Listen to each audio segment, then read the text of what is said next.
everybody. Welcome to the Sharon and Joe show. My name is Sharon. Hi, everybody. My name is Joe. Sharon, like we did a take before, and she was trying to be funny, and Joe has to be very, very careful right now. Yes, but I'll tell you what. Like I've seen Sharon like belly laugh. Well, she doesn't have a belly; she's thin.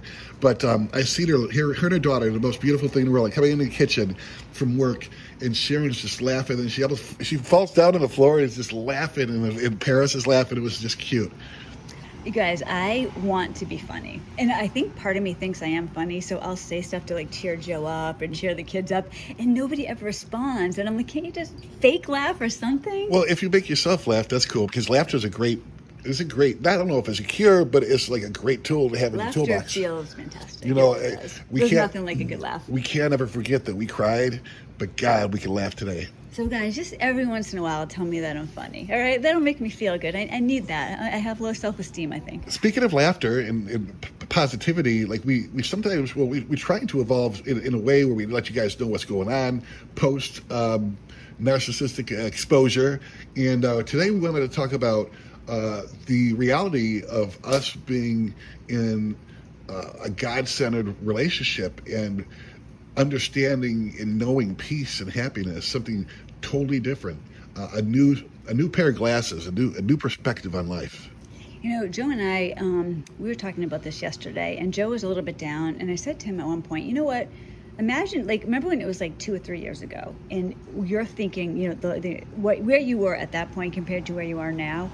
If you could somehow look into the future and say, okay, in 3 years, I'm going to be here, you would have been elated, but it just it doesn't ever seem good enough, you know. But if you remember how it was, you'll be shocked. And so Joe came up with the idea, is like, you know what? Let's talk about how, and we're kind of using our relationship as the example here, but it could be anything. When you really put your all into something, you can have any life that you want. I mean, you just can, and that's kind of like the whole point of my channel to begin with. Because I did it, and I'm not this special person. I did it. You can do it, you know. And Joe and I, like our relationship. Sorry, I keep interrupting you. You and I with our relationship, it's not like we're the only two that can never have a good relationship. So can you. Even if you're in an entanglement and you're thinking this can never ever happen for me, it can. Yeah, and it doesn't necessarily mean relationship. We're talking about being happy single, if that's what you want, or going back to school, anything at all. I often say that we're quick forgetters. You know, so many times that I forgave the narcissist and just thought about the love bombing phase and forget the devalue discard. Like, I had to look back a couple years. My ideals were pretty much what I thought was one of us has to die, me or the narcissist, in order for this to end. And I just have to accept life on life's terms, that my life is pretty much over. I felt the exact same way, but let me ask you, Joe, how do you feel today? Do you think that was true? Were you right? Here's the thing. What I forgot about you guys is, as far as the mental, emotional abuse, sometimes the physical, I forgot that we're dealing in the realm of the spirit. And when you're dealing with spiritual warfare, things, you still have to live in this life. Things just aren't possible. However, the relationship, the most important relationship we ever built, separate from each other, was a relationship with the God of our understanding. We were Christians, we believe in Jesus, but that relationship had to be cultivated in order for us to begin to listen to the gut instinct, the God conscious voice inside that I ignored so many red flags, 20 years ago when I got entangled. Here's what Sharon was trying to say. God sometimes gets the worst of the downtrodden. We were both, unfortunately, married to narcissists for 20 years each. That's pretty sick. Like codependency and all the stuff that we allowed to happen, our own issues. What she's trying to say is that if we could do it, anybody could do it. When you're in a situation like that for 20 years, 5 years, whatever it is, hope is just stifled out of your life. It's like somebody's constricting your neck, and you can't breathe, you can't dream. Your entire life is wrapped around somebody that you can't even stand, and you're trapped, and you accept it. Yeah. Or even worse off, you're unaware that you're so freaking miserable. Like you're in this nightmare. I thought like my dreams of having a family and a house and this and that, like were destroyed. Actually, God just stepped in and woke me up from a nightmare. Now the dream is possible. I mean, and it sucks. Like I get that, you know, when you're, especially, you know, Joe and I are out, we're divorced, we're at a different point, but we weren't always. And so when we were in the worst of the entanglement, for both of us, we didn't even know each other. It was just, this is my life. This is how it's going to be. And when God came in and made it so, like, kind of for both of us, made it so obvious that no, like, and it sucked because the last thing I felt like doing was starting my life over. But when he stepped in and we listened, it really ended up getting better, even when we didn't think it was going to be that way at the beginning. And in Sharon's experience, like God didn't come in. Like he came right to her. My threshold for pain is very, very high, unfortunately. And I had to get to the point where I cried out for help to God. If you even exist, if you're out there, like I didn't want to live and I didn't want to die. I was existing for my kids. See, I was afraid. Like I was really afraid because and this is the thing I think a lot of people go through. I never thought of myself, right? It was always the ex. I want him to change. If only he would change, that would make my life better, the kids' life better. And that was probably true, like obviously. Yeah. But the reality is you don't need to wait for somebody else to change. You don't need to, your hope doesn't need to be in somebody else. Your hope can be in yourself.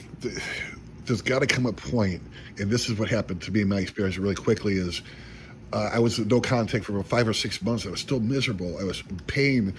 And that God voice in my mind said, Joe, if the narcissist was the problem, if she's out, why are you so miserable? That's when I began to look at myself and my own defects and being in denial and rationalizing and just a slew of things where it's like, oh my God, like I'm pretty messed up here. And that's not welcome news, but at the end of the day, once you go through the work, it is. But initially, that's not good news. I have a friend who used to say, Joe, if you have a problem, you better hope it's yours because you got a chance. But even with me, with my mind, my best thinking got me entangled with a narcissist for 20 years. I needed God's help to be able to change the things in me. And that's when the perspective changed from hopeless to hope. And it became a reality. You know, it's just, today, you guys, it's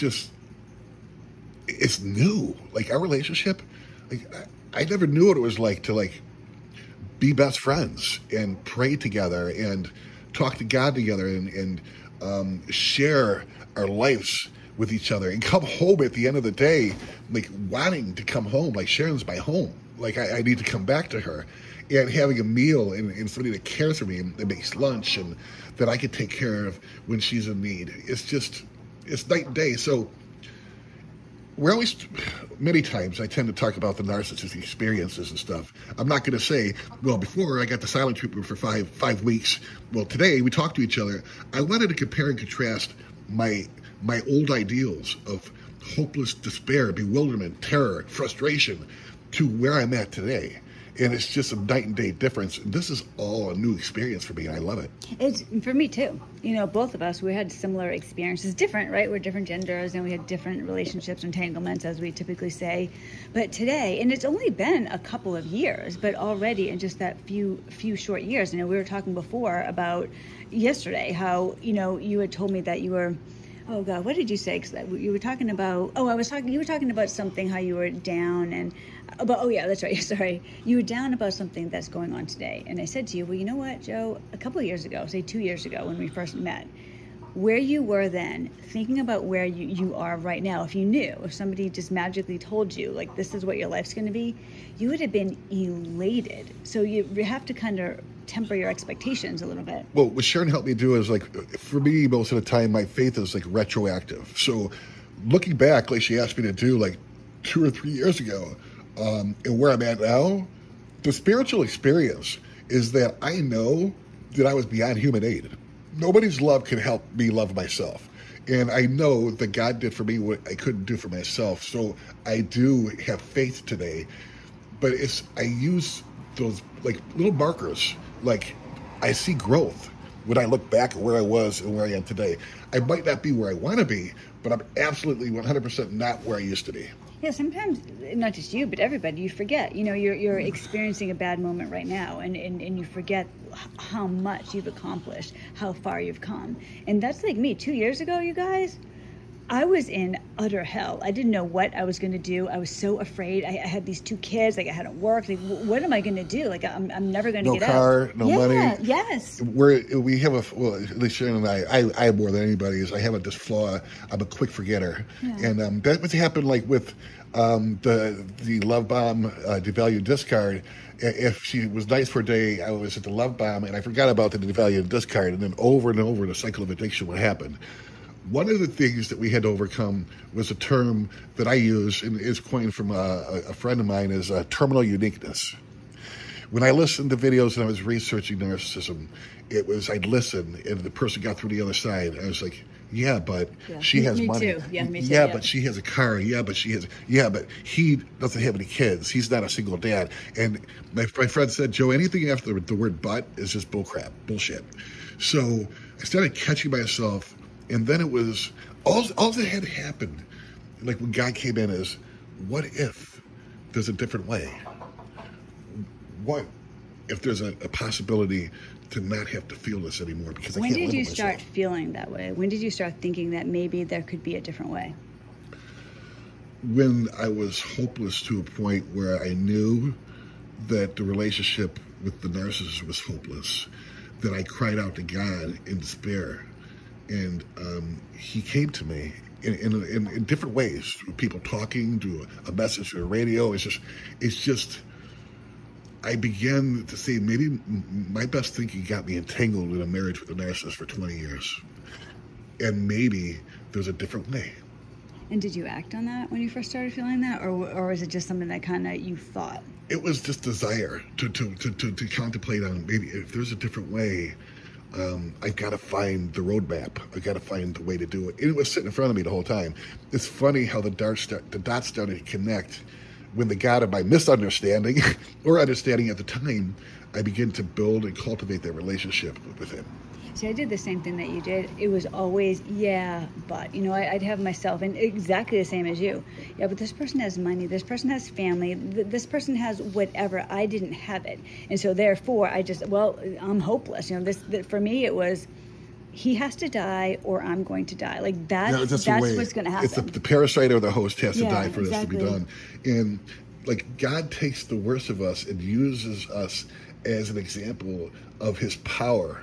Like, we were entangled for 20 years with each. Like, I remember a comment, somebody like a year or two ago said, wow, what's wrong with you for 20 years? Yeah. It's like, exactly. Like, that's, yeah. You get it now? Sometimes you need to hear that, but that's true. It was good because it's like, yeah, if we could do it, anybody could do it. Maybe there's somebody right now, maybe it's you, you're listening and you're thinking, yeah, but you guys have each other, or yeah, but you have this or that, or you're able to accomplish this, I can't do it.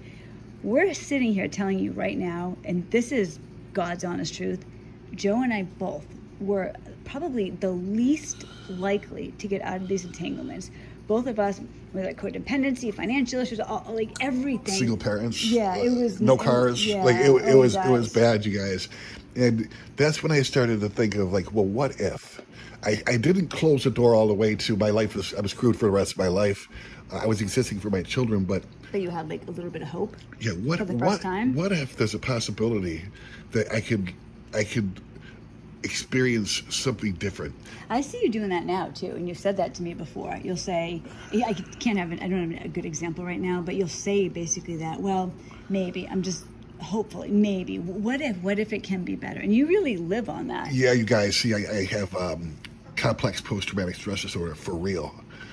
Back when I was a child, and then with other things that happened in my life, I gotta, like, Sharon sees me, I literally have to work on having an okay attitude. Yeah. Like, mine is like I could be depressed or self-pity or self-condemnation, something, and I gotta work my ass off just to stay there and to be like, look where I was and look what I am today. And that's growth and having goals and stuff and seeing this thing manifest from the prison in my mind into a reality here on Earth. It's just, so yeah, it's just like creating goals then and seeing me hit those goals and keep moving forward. See, I admire you because you're able to do that. Sometimes, a difference that Joe and I have is I'm more positive than he is in general. However, with that said, me being more positive is natural to me. It doesn't come natural to you. So when you say that to me, you'll be like, and it's horrible to see, you'll be in like despair. And then, but you'll say to me, it's all right, I'm just going to keep going. I'm just going to keep going. I feel bad right now, but I'm going to keep going. I don't think I would be able to do that. If I felt the way that you did a lot of times, I think I'd be in bed right now with the covers over my head. Before I ever met the narcissist, I had issues, and pain used to be a motivator for me. And unfortunately, I have a high tolerance for pain. And what I started to think is, by the time that we connected, was, well, maybe I could try to make love be a motivator instead of pain. And because I'm a recovered alcoholic as well, and like I do tend to like be on the depressive side many times. However, I know for a fact that I've experienced a freedom and a happiness. It's sad. Out of all the millions of experiences we had, all of us on Earth, this damn experience with the narcissist, we tend to stay stuck on, and we forget who we were before, how we grew afterwards, how we're a bigger, better, stronger version of ourselves. We have discernment, we have wisdom, we have experience. That experience can help other people and become an asset. I just want to say something I'd heard one time. When you said that, it just made me think of this. I heard somebody say, I don't know if it's so much with men, but for women, and this is definitely true. So if you're a woman, or a man too, like this might be your case, when you remember things in your life, you tend to remember them by your kid's age. You know what I mean? So it would be like, when did you move to New Hampshire? Well, let's see, my son was 7, so that would have been this year. Or, when did you do this? Well, let's see, Paris would have been 11 at that point. And I think that's true, but I think we do that as well. With the when it comes to narcissist. narcissists, yes. Like Joe and I, we were with entanglements for 20 years. It's almost like there was no life before that. Like I just sprang into existence when I was with the narcissist, and there was nothing prior to that. And it's always just, we're fixated there. And then even moving forward, you keep thinking back to the narcissist instead of like what you just said. You know what, this was a part of my life and it was horrible, but that's not my entire life. And like for Joe and I and you, hopefully, God willing, we have many decades left to go. And the narcissist will be a little blip on the radar. It started with just a desire and an open mind to say, maybe I'm doing it wrong, and then realizing how many defects I had, like talking about rationalization and denial and self-seeking, trying to, but if she changes or she could just be a certain way, I'll be happy. Totally missing the mark. Like I was codependent, and it was easy to look at the narcissist because they are flawed. I mean, I don't even think it's an understatement, but I wasn't looking at myself. Yeah, that's the same with me. I think that's one of the secrets to healing is understanding that it's not the narcissist that you have to worry about. It's you that you have to worry about. And I have a friend that tells me all the time, like, remember, your best thinking got you here. Yeah. So how do I come up with an excuse? Like I was married to a narcissist for 20 years. It was her fault. How can I walk away from that knowing I put up with that abuse? So that in itself is like bullshit. Like, and it's not, I just want to say, it's not blaming you or anybody. It's just, there's a reality. You don't have to be negative about it, but in order to move forward, and we want to kind of talk about hope tonight, in order to have hope to move forward, you have to be realistic about the situation that you're in. You guys, it was a miracle that God connected the dots for me. I listened to an episode, psychiatrists and doctors were talking about how the narcissistic codependent relationship is very much like addiction. And it just sprung a bell. So the program I work in recovery from alcoholism, I'm able to equate that to the narcissist was like a drug. And I would have withdrawal symptoms, like when she went whatever you call it, silent treatment. Mm-hmm. And it was very much like that. So, I started learning about narcissism and understanding some stuff. I started to understand it after I went no contact. For me, I could not keep digesting this poison into my life. And it started with that, like complete abstinence, no contact with a narcissist to even have a chance. Now, God bless you. Some of you guys, like, I think Sharon, did you learn about like narcissism while you were still like with your ex, and then you started taking steps to do it? Because you did it when you were with them still. Yes, the last year of the entanglement was when I started hearing about narcissism. I was Googling silent treatment and things like that. And so I heard about it. I knew about it, but I didn't know that much about it. So over the year, and for me, for my ex, once I stopped being codependent, that was the end of him. He literally could not tolerate it. He deflated like a balloon. Yes. Yep. And so that last year, it was just, I kept getting like better and better, and he got worse and worse. And then by the time I kicked him out, I knew he was a narcissist at that point. Yeah, it was just, it was, the journey has been for me slow and painful, but my ideals of, as far as not wanting to live anymore and all that stuff, are totally like 180 opposite. No, this is all new to me, like a relationship with Sharon, like blending a family together with children. It's all new, but it's just, and it's scary sometimes, because not only is a relationship like a healthy relationship now, there's different decisions that I'm making with a clear mind and using my logic, my brain, and not my emotions, and it's just incredible. Yeah, Joe and I it took a while, initially. Our relationship was pretty slow, actually, because we were friends first. We were friends for a long time. We met each other, and there was definitely an interest, and I considered you my boyfriend at the time, like I did. I wouldn't have dated anybody else, but it really was when we moved in together that things really started, obviously, right? Things really started changing, and you and I were both at a healthy point, and we could take this tentative steps together. Very important to understand that it had been about a year or so of heavy duty like recovery work on myself that before I ever met. And I thought I was going to be single for the rest. I was cool with that. I was just like, that's okay. So it wasn't even in the picture. It's just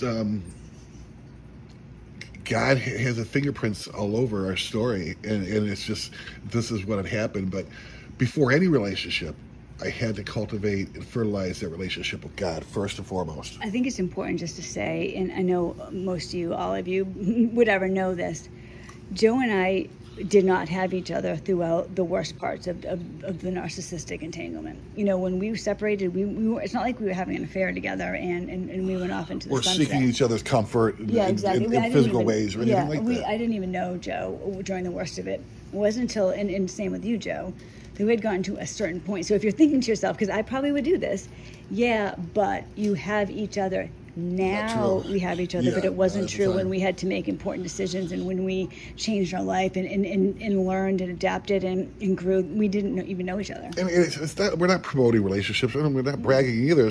If you want goals for yourself, you want to go back to school, you want whatever it is, just, if you're at a point where you're in despair, just consider the possibility. Narcissism is not the be-all, end-all of your life. It's the be-all, end-all of the narcissist's life.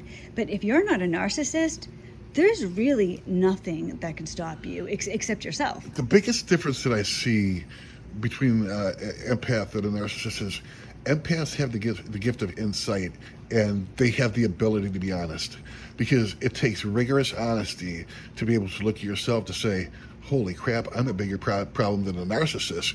What happens a lot of times, I call it switching seats in a Titanic, is a lot of people, they don't cultivate the relationship with God. They don't know their true self. And they wind up with another narcissist, just a different face and a different name.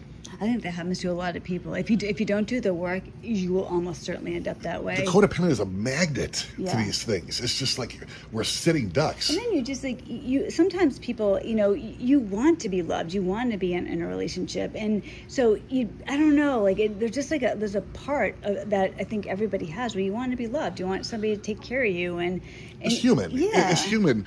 However, without understanding, like, and truly loving yourself, and concentrating on that first, it's just not possible. Like, we were dealing with not only like mental, physical, psychological abuse, but spiritual warfare. Like, Sharon and I were beyond human aid. I know for a fact that God did for us what we couldn't do for ourselves. You guys, my situation, and Joe's too, but I'm just going to tell you, it was as bad as it could be. I was dead broke. I mean, I had no money. I wasn't working. My ex stole all my kids' money, their college fund, everything. I had a $3,000 a month mortgage that he stopped paying. I was like in a bad place. And I thought I was going to die. I thought I was going to have a heart attack. Yeah. Slowly. And at this point, I really lived for my kids. If I didn't have my kids, I don't know. I agree with you 100%. Like, it's the same thing. Like, my kids need me.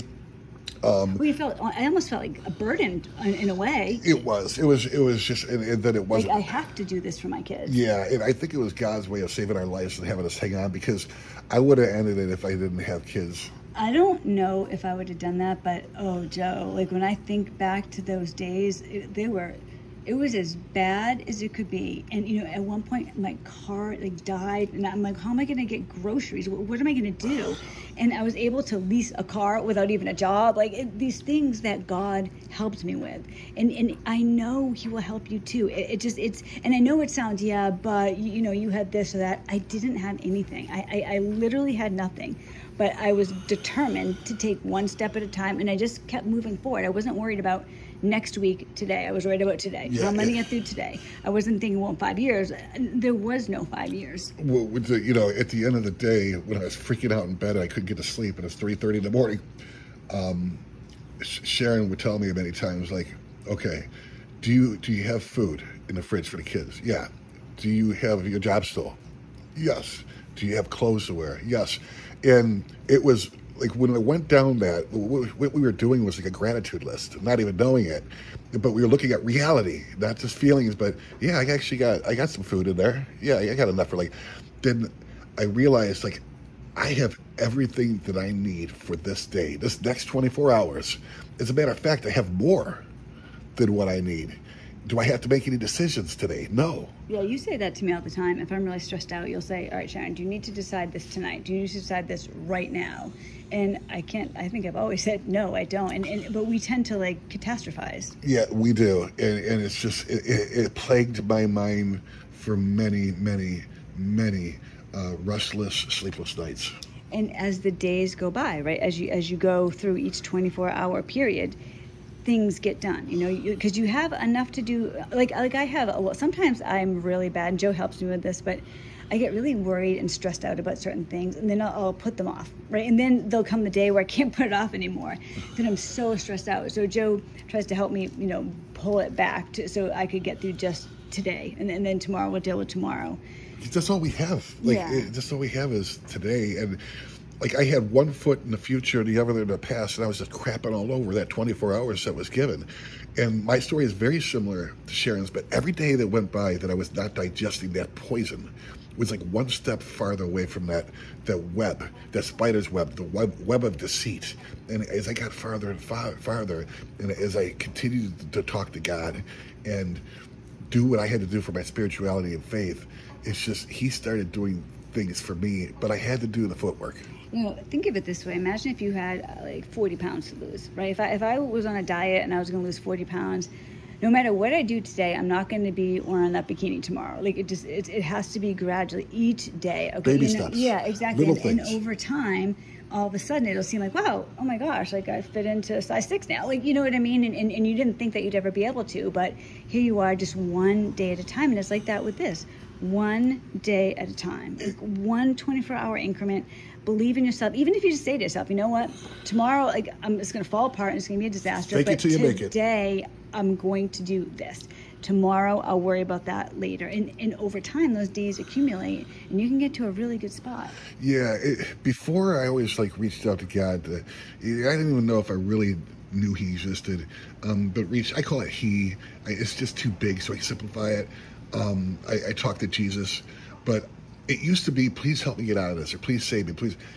But prayers have changed somewhat, where it's like, hold on for a second. What can I do for you while I'm here? Me too. Yes. It's just God everything. was Santa Claus to me for a long time. Prayer became conversations with God, and like conscious contact with him, and saying, please open my eyes and my ears, because Dad, I call him Dad. He works for people. He works for Sharon. He works through people I see. Like, there's always a message of hope there. That's kind of, what do you call it? Cookie, like, what do you call that when he leaves? Like, if you guys ever watched E.T., oh, like cookie crumbs or yeah, like whatever. little like Reese's Pieces along the ways. It's just like, keep following me. You're doing okay. If you just do like, because it seems like when you're, especially with the narcissist, you're in the entanglement, it seems like it's going to be impossible. Like what you have to do. Here's the thing. It is impossible. God did for us what we couldn't do for ourselves. We forget that we deal with spiritual warfare. Like, there's certain laws and things here where it's like, yeah, it's not possible. You're screwed. That's why God is absolutely necessary for Sharon and I. But think about that. It's like I said, you have to lose the 40 pounds. No matter what I do today, I'm not going to be 40 pounds thinner tomorrow. Like, no matter what. I can make myself throw up all day, like sweat it out. I'm not going to be 40 pounds thinner. But over time, you can. It's the same thing. So if you're with a narcissist and you're thinking, yeah, but I can't. There's nothing I can do. But what can you do today? Mm-hmm. What can you do today? You can always work on your own growth. Because that's the Sharon most did crucial that. part. If you guys listen to the videos back then, she started like making little things, little plans here and there to try to escape the prison that she was in. And another thing is that she took action. You could pray for potatoes and vegetables to grow in your garden all you want, but unless you pick up the shovel and you water that thing and do the impossible will never happen. But also, I can't stress this enough, and I'm assuming this would be like how it is for many of you. What really got me going was working on myself. And I didn't even know I was doing it part of the time. I was self-aware. I suddenly realized, you wow. become like you were in a nightmare. You woke up and you started to become conscious. Yes, and that, like, so if you're, like, I have said this so many times on the channel, if you're with a narcissist, you're going to think the narcissist is more powerful. Like, they have all the cards, right? That they can control everything. When you become aware of what's really going on and you become aware of yourself, I'm telling you, the narcissist has no power. They just don't. My ex collapsed. He spiraled down. I couldn't believe it. Even now when I think about it, I can't believe it. He was like narcissists need supply like they need air. Yes, like we need air to breathe. Yes, they can't live without it. We think that they're all smart and powerful.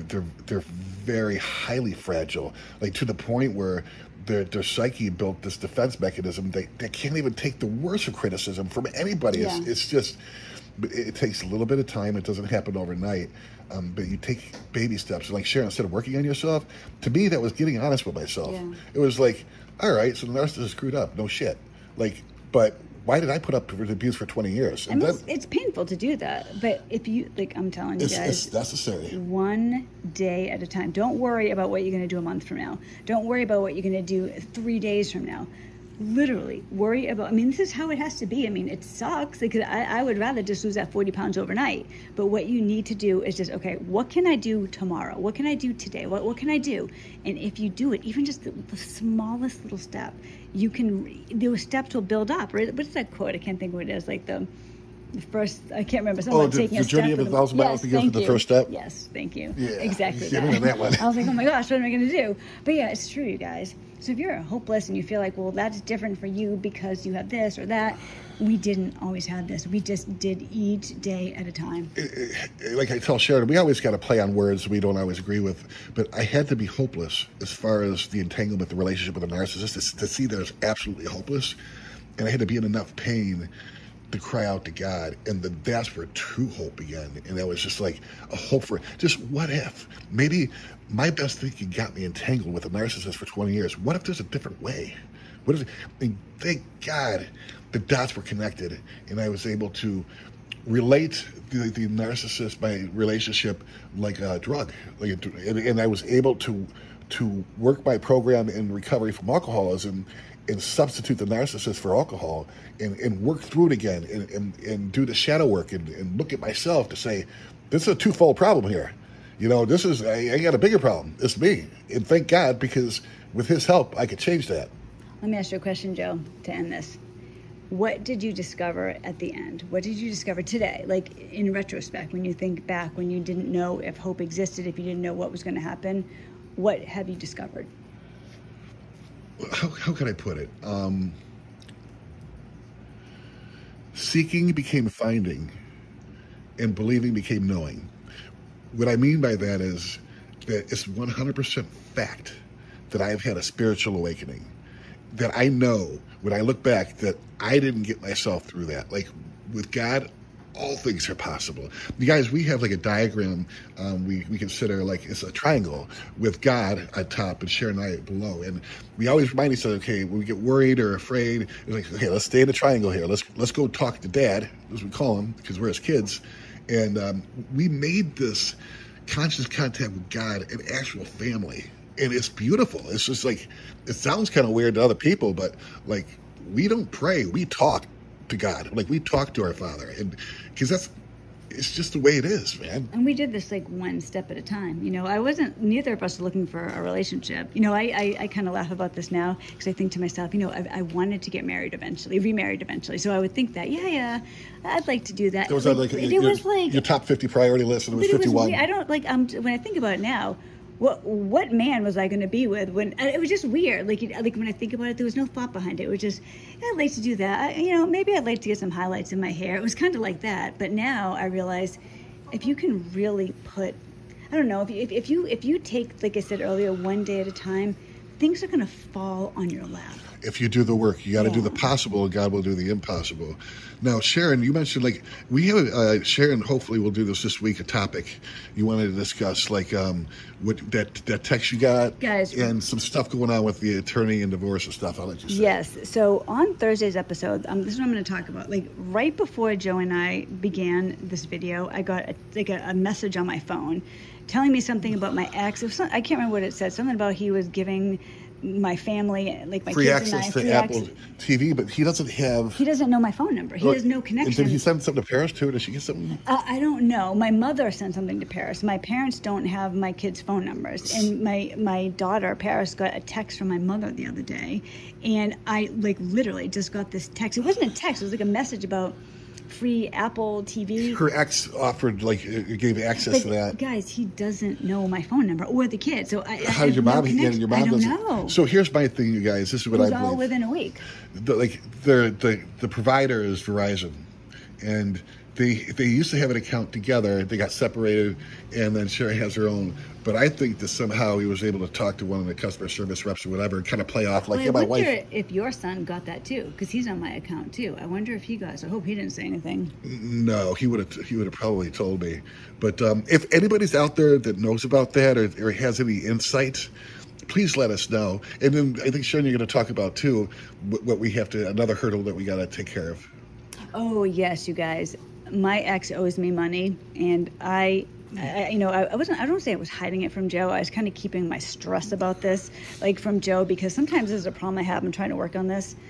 I'll get really upset about something. Like my ex, he's supposed to pay 50% of my kids' health care. I've spent several $100s over the last year. Well, I guess I probably spent $1,000. He owes half of that money. He hasn't given me any of it. No, I haven't given him the bills for it yet. And Sharon's trying to stay no contact to keep herself abstinence from that toxic creep. And she started worrying about, well, how the hell am I going to get it?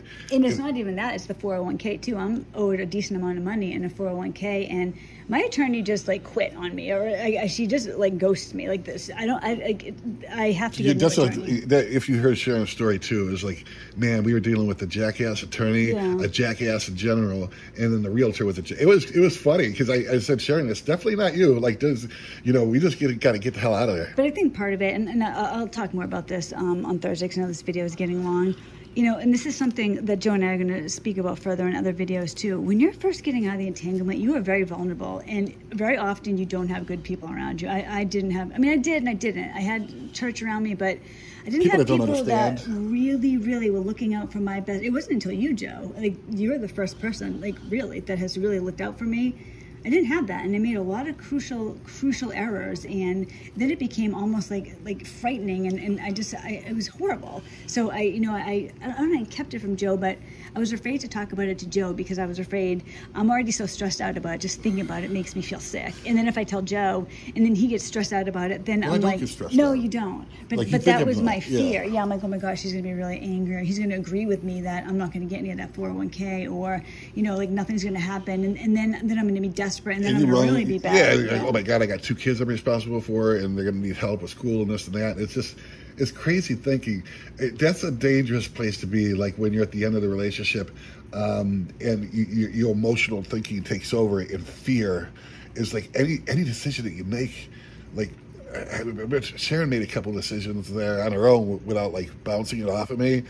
And I just said, whatever you think to do, like do the opposite, because that's how. Because you're afraid. When you make a decision based on fear, you're not making the best decision for yourself. You're making the easiest decision for yourself, which usually benefits the other person. Yeah, and trying to stay no contact to do this is a challenge, but not impossible. And remember, we have our triangle, and we have God to do the impossible for us. So yeah, I told her it would be good to talk about that. So you don't think reaching out to your ex and sending him an email or whatever, saying, "Hey, here are my bills," like. This, like, actually believing delusionally that oh, no problem. Okay, I'll send it over to you. So I'll be talking to you guys about that on Thursday, and maybe Joe and I will touch on it next week as well.